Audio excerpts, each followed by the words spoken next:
Okie dokie, guys. I should be live. Hi, and welcome to this Sunday night. Well, Rogal Dorn time. So we are finishing up part 3, act 3 of what the heck happened. Basically, it's continuing from, how Sanguinius hold the front, hold the door, hold door. All of that just was so extremely emotional last time, but I hope that it's not gonna be that emotional like the Hell's Reach yesterday. So there's that. Phew, so hi to everyone, my dear Primarchs are here. And of course, the Golden Astartes, hi Princeps and Blade, and dear Ivy and dear Clayton, and of course, Enervatus, Warhound Class Titan, Legio Invortas, who requested this as my Primarch. So I'm very happy that in this week I get to finish both Rogal Dorn and Hell's Reach, and I am thinking to continue with the Vox Logs by your request and finally start the text-to-speech podcast. Of course, we do have episode 29, but I'm probably going to do that tomorrow if I manage with the time. So we are going to start a lot of things. Okay, without further ado, it is 46 minutes and I can't wait to see how exactly things are gonna play out and all of those details. So let us watch.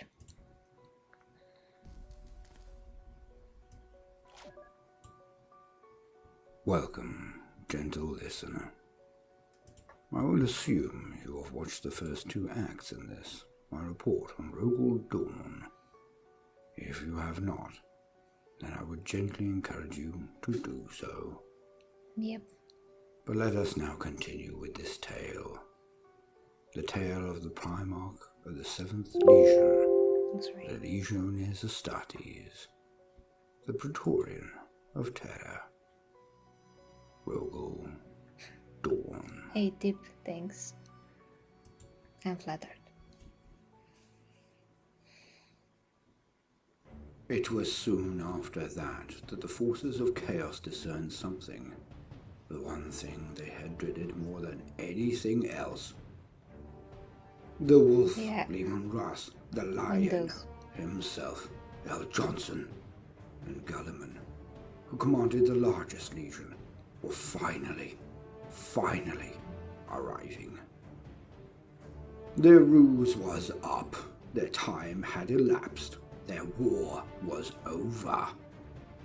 With these forces arriving, the battle would soon shift in the favor of the loyalists, and the traitors could well be crushed like so many sour grapes beneath the feet of the righteous.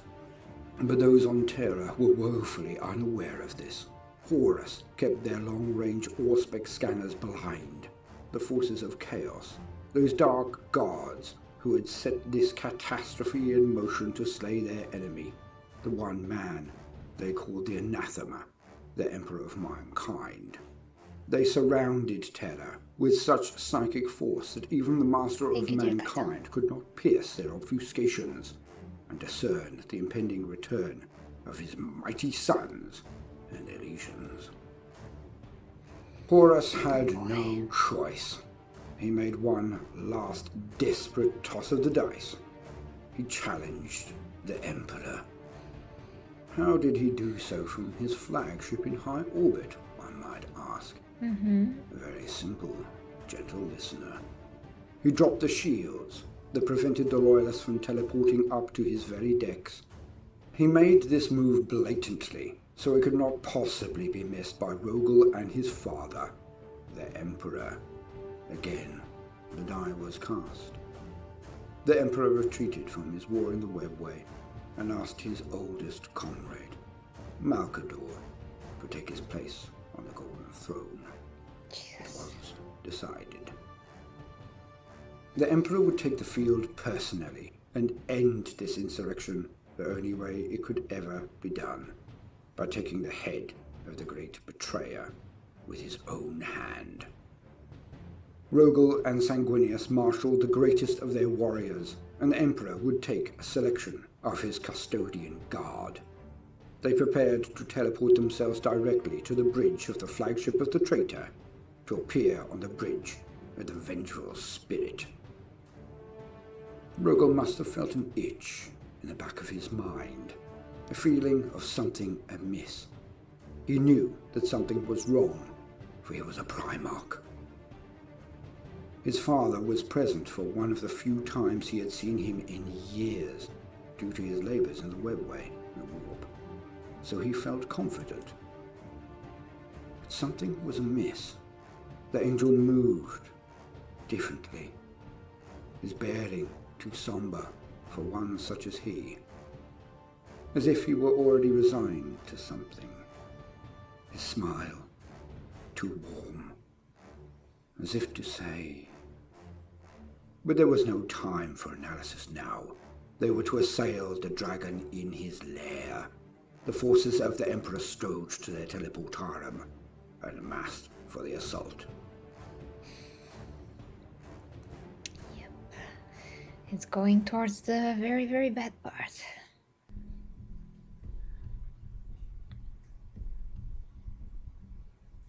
Rogal and his hand-picked Terminator guard, heavily armoured beyond even that of a normal set of power armour of the Space Marines, appeared. But the shock of the translation into the very depths of the vengeful spirit was thrice-fold and ghastly, beyond my vocabulary to describe. The walls of the vengeful spirit were festooned with eyes and mouths that screamed endless cacophonies of blasphemy, of hate and pain. It was a vision of perdition made manifest, where all was degradation and twisted nightmare.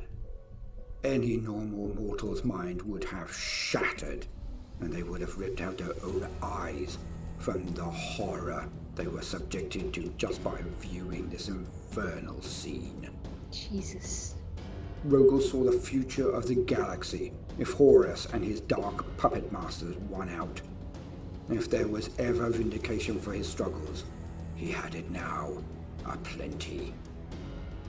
But that was only the first initial reaction, no matter how deep it struck him. His shock was terrible when he realized that the teleportation had been disrupted, for he could not see a single custodian guard. He could not see the Emperor anywhere. Nor could he see a sign of his brother Sanguinius, nor his own personal guard. They had been separated.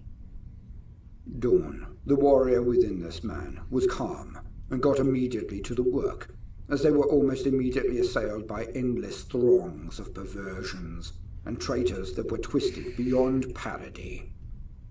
But with a feeling that must have been akin to rising panic, Rogal knew that his force had arrived at the very furthest point from the bridge.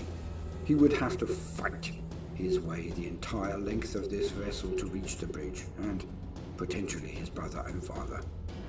They were beset on all sides, and would have to wade through terror upon terror, abominations without count. Alas, as one of the largest vessels ever wrought by human hand, the ship was some 20 kilometers long. Jesus Christ. Rogal did the only thing he could, and moved with the speed of a god as he began the longest journey of his life, the battle to the bridge of the vengeful spirit. 20 kilometers of a ship. His projectile weapon soon ran out of ammunition, and soon he and his guards advanced, fighting every inch of the way to the bridge. Miles. But he never tired, never let a moment pause where his mighty arm was not raised to swing and slice with his trusted blade. As the seconds became minutes, the minutes became hours. The wake of blood and viscera from he and his men was without measure. The salt of twisted scum never ending. But then, something changed. Oh, how it changed.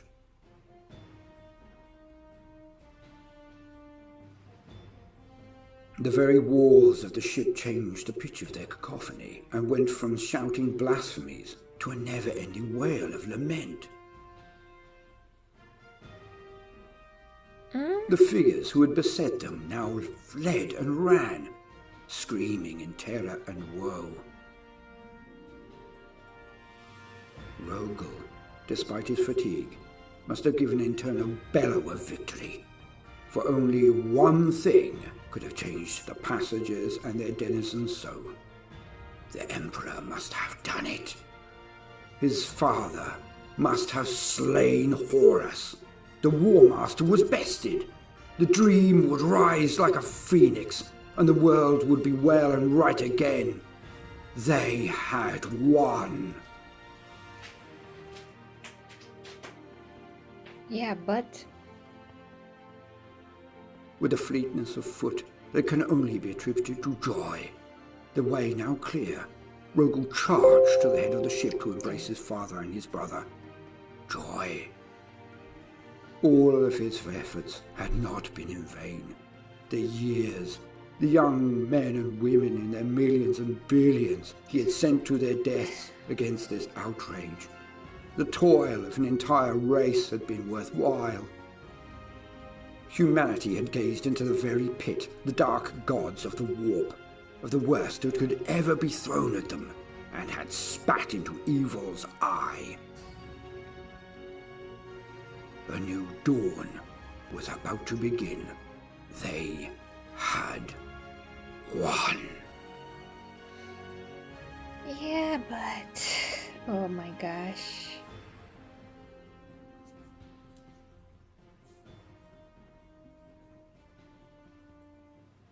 And keep going, please.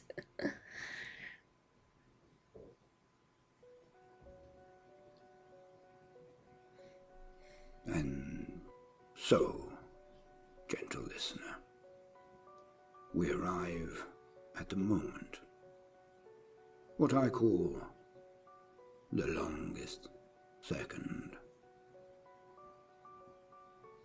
One must remember that a Primarch, any Primarch, is a being of magnitude greater than the normal human.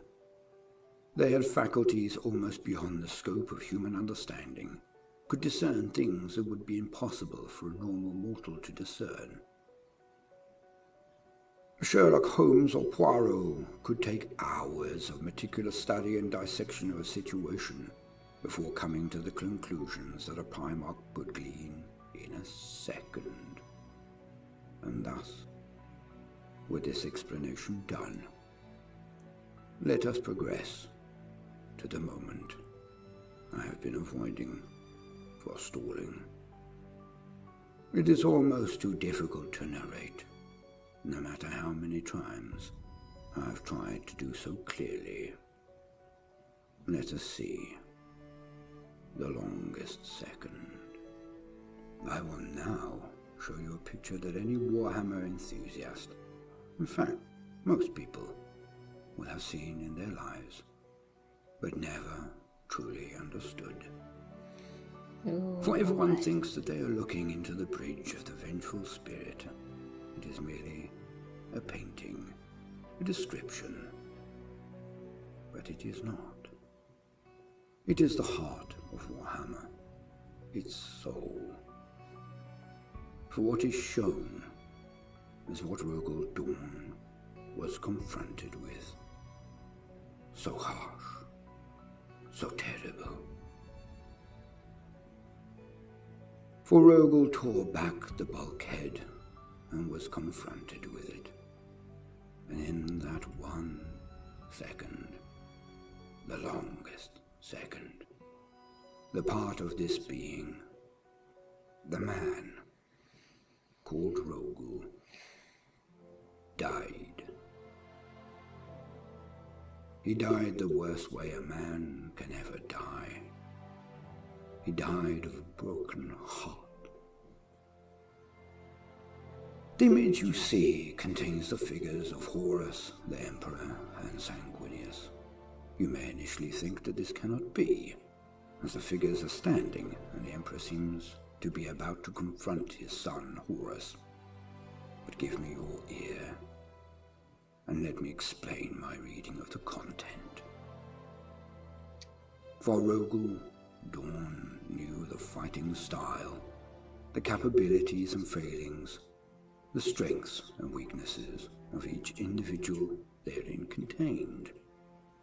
His Primarch mind took it all in, compromised it all in just 1 second.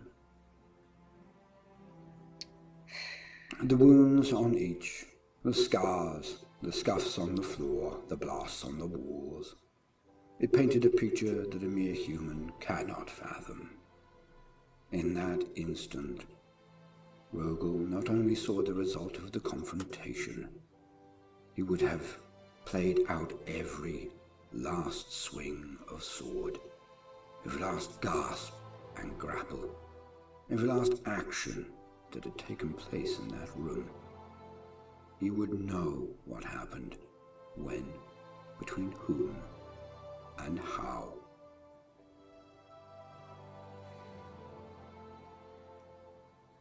In the longest second, Rogal saw it all. And it was the end of Rogal. Why? Because he had seen it. The end. He had seen his most beloved brother toyed with, his valor and the mild injury he dealt to a being, his own brother, Horus, magnified by the power of chaos. He saw Sanguinius arrive early. He saw Sanguinius arrive alone. He saw Sanguinius' fury and desperate battle, how Horus had disarmed him with a backward swing, and then taken his gloved hand and raised him up, crushing Sanguinius' windpipe and snapping his neck.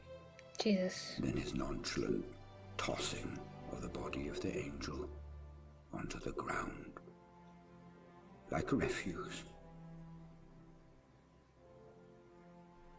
He would have seen the Emperor then enter the room, would have known that words were exchanged, a plea from father to son to end this path, to return to him, that all could be forgiven. He would have predicted the sneer from Horus, and the offer spat back in his father's face. The clash of arms, the battle begun. He would have known the Emperor could not unleash his power, his full skill on this, his most beloved, his first found son, Horus. He would have known, seen even, how Horus had played on this and pressed the advantage, how Horus had fought and then ground the Emperor down, forever thinking he was actually the greater being. So much had the dark powers whispered promises of invulnerability and then heady platitudes into his ears. Horus actually thought he was toying with his father, whereas the Emperor was held back out of love. Yes, even the Emperor was capable of that. How Horus then cut off his arm, how Horus blasted his father with infernal powers, and burst one of his eyes and seared the skin from his sire's face. Oh, Jesus. How he took him and raised what he thought was a defeated carcass over his head and brought it down, breaking the Emperor's back. Rogal would have seen another figure, a voyeur witnessing the struggle of gods, and how he interceded and stood before the Emperor's carcass. How Horus had laughed and destroyed that brave soul who stood before a god to defend his liege. And in that instant, Rogal would know how the Emperor, the father, would see that there was nothing left of his son to save, and how he then marshaled his power and unleashed it. Horus was near destroyed. But, like a vampire of legend, the blow had forced the evil from him, and his face returned to that which Rogal knew. His big brother, Lupercal, was gone, and only Horus remained again. Rogal would notice the tear trails on the face of Horus, and knew the regret as the scales were removed from his eyes and he had seen the horror he had caused, the billions dead, his father broken, his brother dead by his hand. Yeah, a little too late for How that. Horus would have howled in pain. And Rogal would know that the father would then have shown a kind of mercy, knowing full well that Horus could turn again at any second and become a vessel and vassal of the dark gods once more.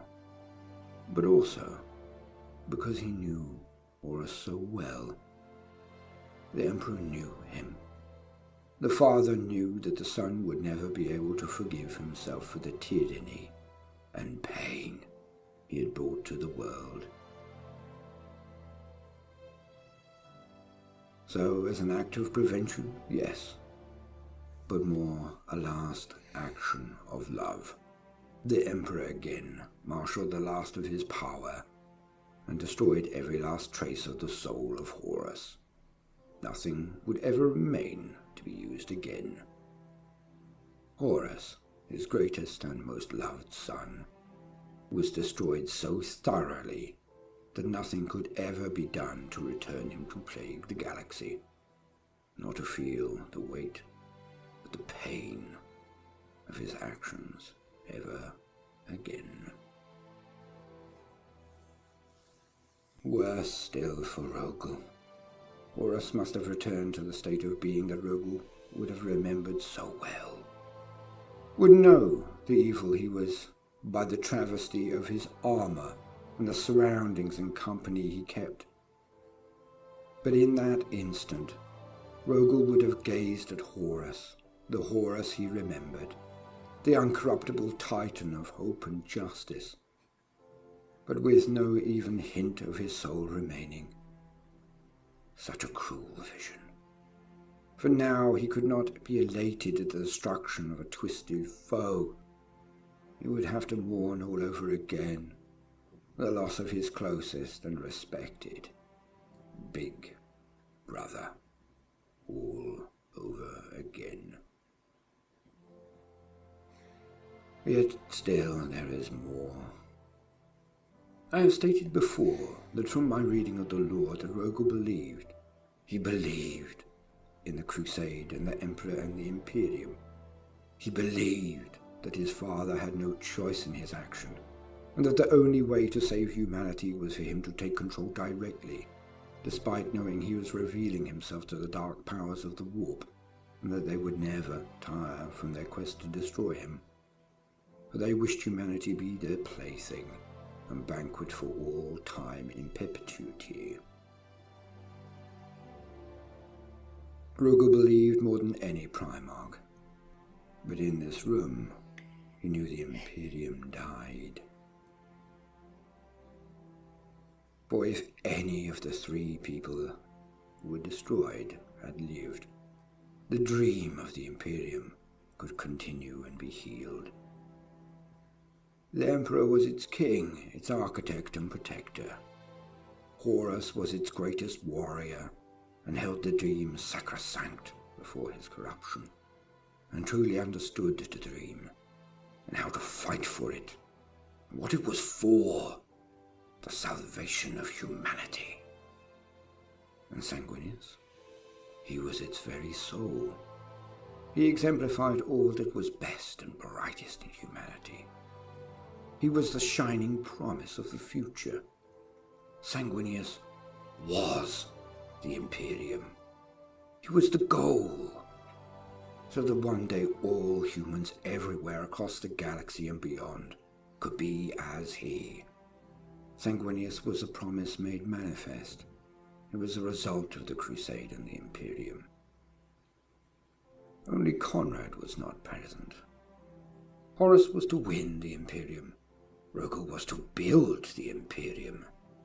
Sanguinius was to be the imperium, and Conrad Curse was to protect it and enforce its law. But Conrad could not match the power of the darkness within him, the darkness that was the Night Haunter, and he had fallen so long ago that Rogal had forgotten. But now he was reminded. But without them, without its philosopher general, without its soul, without its king, the dream was lost. Rogal could not do it alone. Rogal also knew, all in this 1 second, that without the imperium, his race was doomed. It would not be immediate, but it was now inevitable. He witnessed not only the death of his father, his brother and his hope, his dream, and his reason to continue. Rogal saw the very future of humanity, its death. All in this 1 second, the longest second in fiction. The longest second any human had ever experienced, or ever will. But it still continues. The torture for Rogal kept on and on. For many theorized that the Emperor gave something of himself to every one of his Primarchs, but, in my view, that denuded him of these emotions, these feelings. When Rogal went to find the broken body of his father, he knew he was alive, but only barely. And Rogal looked into the Emperor's one remaining eye, and saw it. For I believe the reason that the Emperor of mankind kept Rogal close was because of the very faith he had. He believed in the Imperium so very much. He believed in the dream. So when the final word was to be received, when Horus was to send the greatest of all communications, the word that the crusade had finally done what was thought impossible but seemed so probable, when the Emperor left his most able son in charge, the completion of the crusade, the final message that stated, mankind is now safe. I believe, like a jaded old man, world-weary, and now incapable of experiencing joy, because he had given up so much of himself to his Primarchs, his sons, he had kept Rogal close, just so he could look into his eyes and see the joy contained therein, so the Emperor of Man could bask in his son's elation, like a father at Christmas. Instead, the Emperor looked at the reflection of his broken body and saw that only Dorn stared at him. He witnessed the death of Rogal, and Dorn would have seen that reflected in his Our Father's eye as well. The pain passed back and forth, the loss unfathomable and magnified as they stared. The death of humanity was now certain. From the very jaws of salvation, defeat and extinction now loomed. Inevitable is the rising of the sun. The dark powers had won. No matter that Horus had been defeated, they had won. Jesus. So Dorn brought his father back to Terra and took down his final instructions, his final plans. But both knew they were but forestalling the end, grasping for the path that would lead to the longest death rattle for humanity, the Imperium, and the dream. were dead. Dorn then placed his father in the machine known as the Golden Throne, the life-extending and power-magnifying alien object that would maintain him until the 41st millennium, 10,000 years later. But never truly alive. Always teetering on the edge of death, holding on for the sake of his race, but never able to recover, repair, or save his life and the hope he had for his people. Dorn found that his brothers had arrived, that the Blood Angels and his own sons had charged the enemy lines when the advent of the death of Horus was plain to the entire demonic and traitor hordes, that they had fled from their righteous wrath, and that the Blood Angels had felt their sire die. Dorn took his men, led his remaining brothers on a crusade of wrath and of penitence, for although Rogal was gone, Dorn, the warrior, was ashamed. He was so guilty that he had fought so hard for so long that the very last had failed. His rage was cold, and he exacted butchery from the butchers and chased them all to the edges of space, and then finally into the Eye of Terror over a campaign of years. When Dorn returned from his great campaign of vengeance, he found that he had been supplanted. For not all evil is warp generated, not all wrongs are from without. The warp was only a reflection that collected and magnified the evil within the hearts and minds of those in the corporeal world. The amplification of jealousy. Reboot was left in charge of what was left of the broken imperium. To give him his due, Reboot organized well and restructured and defended humanity, while Dorn and his brothers performed the scouring. But Reboot had elevated himself, had become enamored of his own authority, was too long without anyone to gainsay him. So he supplanted Dorn, the man who had taken the last instructions from the Emperor before he ceased to speak, and gained such authority that to disagree with Reboot was seen as treason. When Reboot Guilliman produced his Codex Astartes, a document that stated that no man should ever command such power of a legion of Astartes again, and that all of the legions should be broken into units of only 1,000 men, the chapters, he stripped Dorn and his brothers of their only remaining reason, to take from them their very sons. Dorn declared he would not do it. Never. Naval ships, under the reason that Dorn had defied Reboot, actually fired on one of the Imperial Fist vessels. Really? Dorn was facing compliance or another civil war, one that would hasten the exploration and extinction of the human race. Okay, that's...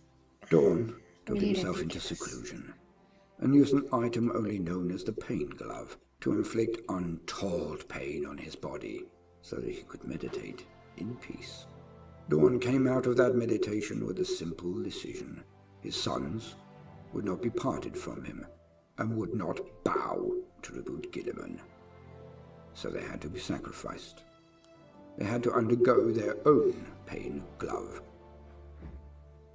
They had to atone. They would go to a place, a trap, known only as the Iron Cage, which I will describe in more detail in the future, if I can gain the heart to do so. And there in the trap laid by Perturabo of the Iron Warriors, specifically made to taunt Dorn, he attacked, knowing well that, like Abraham, he sacrificed his sons to death in the name of the Emperor. For Reboot would brook no challenge, and would not trust another Primarch to ever wield the power of a legion again. And so they died. Perhaps they would have all died, if Gulliman had not led his marines, his ultramarines, to the site and intervened to save the last of them. The shame of it. But Dorn was a Primarch only now. He would not feel the shame that Rogal would have. Affronted, yes. The shame, no. For, in my reading of the lore, I suspect that Dorn took the sons of Rogal and allowed them to be slaughtered to see if there was anything of Rogal left. Any last vestige of the man who dreamed a dream of the future. If anything remained of Rogal, he would awaken then, or not at all. Dorn was satisfied. There was nothing left of him. Rogal was dead. Only Dorn remained. The legional remnants were then broken into the chapters of 1,000 men that Gulliman demanded. Some records say that only 3 chapters were possible, so few of the Imperial Fists there were left after the Iron Cage. The Imperial Fists were the first 1,000, the Crimson Fists the second, and the Black Templars the last. Only 3,000 sons of Dorn from nearly 100,000 at the beginning of the heresy. Other reports state other things, but we shall go through them in a different time. Dorn went on to fight against the enemies of the Imperium, and it is said that he was ferocious, but without mercy or pity. For these were traits of Rogal, not Dorn. And Rogal, he was left on the bridge of the vengeful spirit, forever experiencing that longest second. Perhaps it is better this way. Dorn was said to have been killed on a traitor ship when they burst from the Eye of Terra, the warp, in one of their many raids into real space. There is some contention over this from fans, however. The only thing that was left was his hand. Since then, his sons, the Imperial Fists, have kept it as a sacred keepsake and icon left on the phalanx, his mighty vessel of war, and the Imperial Fist's home. Each chapter master has since then scriptured their name upon the very bones of the hand of Rogal Dorn. That's so. There are theories that this is not the case, and that Dorn may not be dead, and exists on Terra in the palace, hidden, watching over the husk that is the body of the Emperor of Mankind. I personally can think of no worse fate for this son, for this man. For if Rogal had truly lived, then he would have had to watch his dream, his dead dream, decay day by day, year by year, century by century, like a parent watching their child decay in front of them, and never being able to look away, never being able to gain one single moment of respite.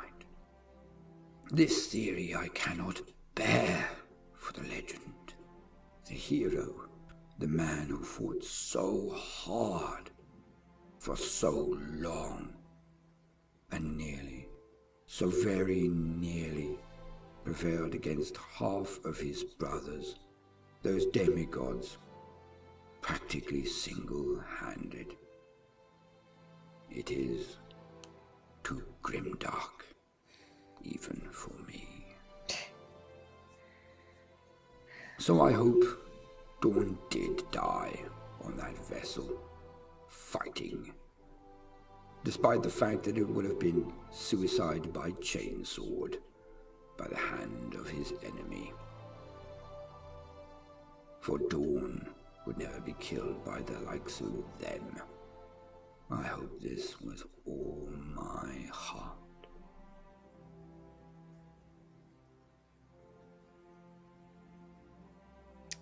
Oh boy.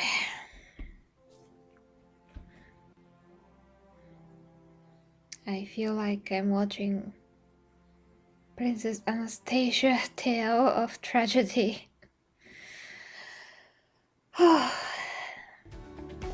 What is this? I can't believe it. Okay, skipping it. Okay, that never happened before. I had intended to leave the story there, as that is what is known and canon, as many say. And after eating, sleeping, dreaming this tale for so long, I was desolate. To do what I hope you agree is really get inside the shoes, the skin of Rogal. I had to bend my entire will to his existence, his experience, his perspective, his life, and his pain. My deepest woe was for a he man, is in TTS right now. such a man as Rogal, to give up, to give in, to end the story defeated. This great Titan who had endured so much. So desolate was I could not see how I could continue to do this if the byproduct was such emotional disruption. But then I read the comments section and was enlightened. From the comment section. It's a bit funny how he says it. So for one last time, put your hand in mine, gentle listener, and let me take you on another journey. Another? Let me tell you what this bard thinks has happened, or will, in the future. Oh. Who knows? I mean, someone I realized could write that he's gonna appear I was like... wrong in my reading. The story of the Warhammer world does indeed mutate and progress. Once, the idea that a Primarch would return was laughable.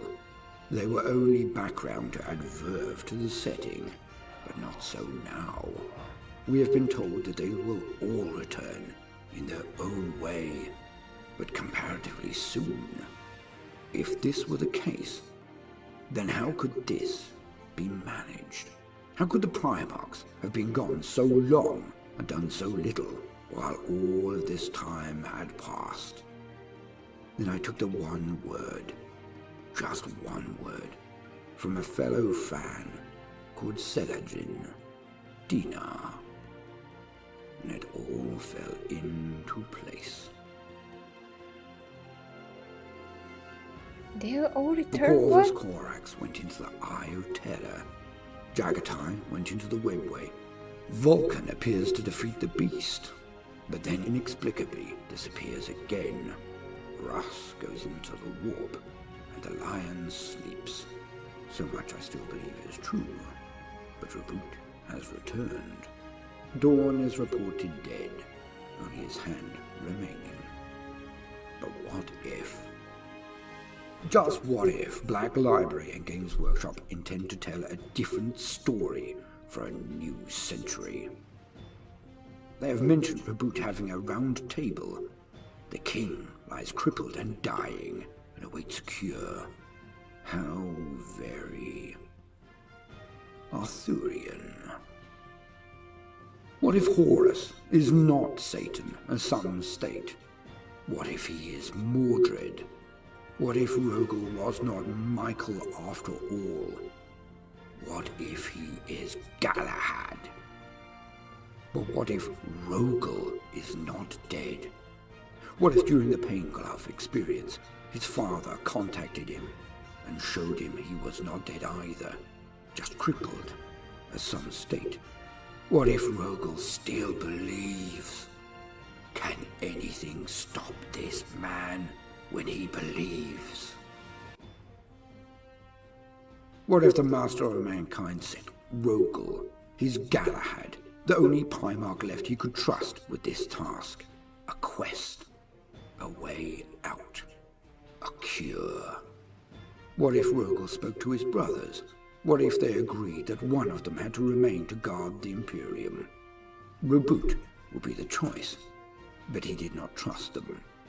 Perhaps they feared that he would try to stop them, liking his power and position too much to surrender it, even to its rightful lord. Perhaps that is unfair, and they just did not wish to burden him with their knowledge. Each of the Primarchs has gone into a separate realm, for even a deep sleep, as in the case with the lion, can be said to be another realm as well, the realm of dreams. Vulcan, to return, just to save the Imperium, then vanish again. And in one of the most modern books, he has stated to a son of Dawn that he will tell his father about him. Did the brothers, led by one man, the man who spoke last with their father face to face, ask him to put down his quest just for a time, and when the danger of the beast was averted, to return to their number and quest again? What if Rogal led his brothers again as he once did, and they are the knights looking for the Grail? Utterly ungrimdark ghouls may say, but why not? I never said they would succeed. For me, I like to think now that Rogal is still alive, not just Dawn, and that Rogal is searching for that cure, that Grail that will rejuvenate the Emperor and allow him to take his place on the throne once more, to lead humanity and restore the dream of the Imperium. Okay, that's For I believe interesting that there is theory. only one person who could do this. Not a god, not a Primarch, but a man. A man who believes. Rogal. So in homage of this dream, I would ask that the battle cry of those players of the Imperial Fist, Black Templars and Crimson Fists, match my own. For if you believe, then do not shout his clan name, for it is the man, not the god, we should laud. Shout not for Dawn. Reach for your paintbrushes. Reach for your glue. Reach for your Okay, dice and join me. now If we you are believe, up then into echo my words. For humanity. yeah, For the Imperium. fanfic stuff. For the Emperor. But most of all, for Rogal. Dorn. That's it. Okay, this time, I mean, this was, the last and the more serious kind of turned into the opposite at the end, but interesting nevertheless. Well, he can speculate all he wants, of course. No one knows what's gonna happen in the future. They can literally write unicorns and fluffy muffins into the whole story if they like. But yeah, I personally would say, well, if the Emperor ever returns, I personally would love it. How that's gonna happen is another matter. If Rogo is alive, it kind of leaves it to the open because he's not directly killed, so to speak. You did not see it. You just know there's a hand somewhere. All of those things. So they did, leave a lot of stuff open, of course, for the potential of the future. So it's gonna be interesting to see when even that's gonna be written. I mean, when we're going to see some kind of a continuation of such magnitude. Because if the Emperor ever returns, or if Rogo does something and returns, that's gonna be like a huge deal, of course. But yeah, new flea of what? Yeah.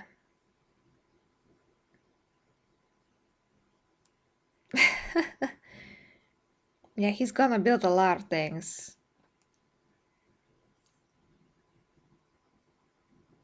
A lot of building is gonna happen.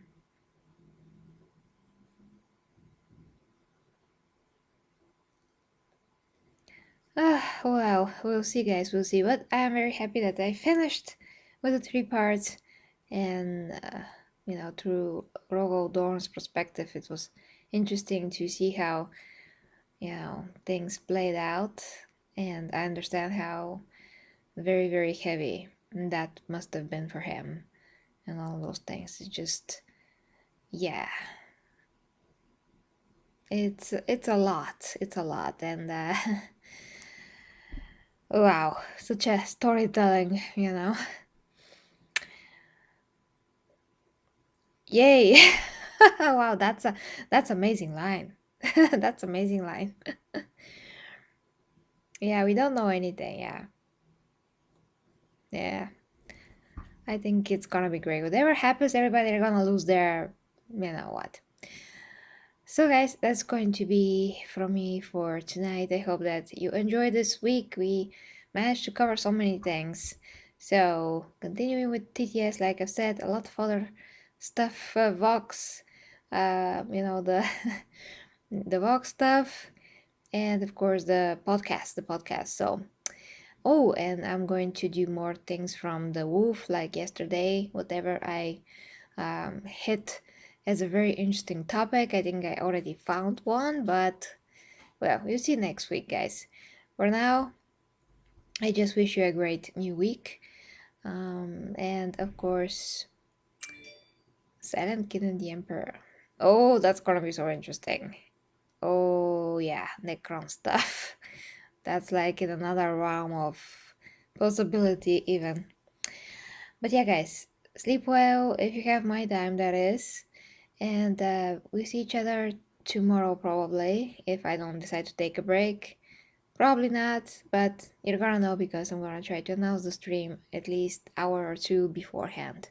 If you'd like to support me, you can check the links down below. You can become a member of the Imperium and use all these awesome emojis that you can see in the chat right now. And of course, Custodies and Primarchs get gifts and vector images and this kind of a wish video once a month for Primarchs, all of those things. And for the OnlyFans fans, the new video of this week is uploaded and the physique update is also uploaded, so you can also support me there if you wish. I do meaningful sexual education there. So that is it. Sleep well. Love you, my dear Garrities, Golden Astartes, and till very very soon.